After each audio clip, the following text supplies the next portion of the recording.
ஒரு பசுமையான காட்டில் ஒரு குட்டி பாண்டா வாழ்ந்து வந்தான்.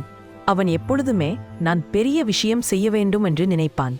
ஆனால் அவனுக்கு வேலை செய்ய சோம்பேறி.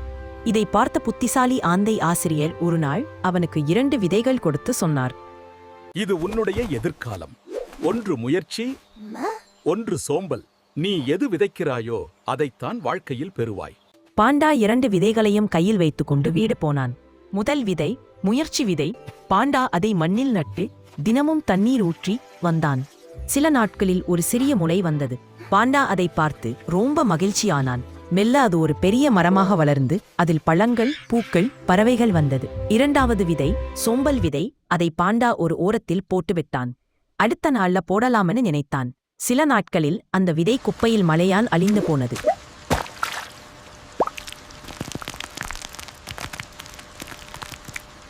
ஒரு நாள் ஆந்தை ஆசிரியர் வந்தார். அவர் பெரிய மரத்தை வியந்து பார்த்தார். குணன் பெரிய மரத்தை பார்த்து பாண்டாவை பாராட்டினார். வாழ்க்கையில் எல்லாருக்கும் 2 விதைகள் தரப்படுகின்றன.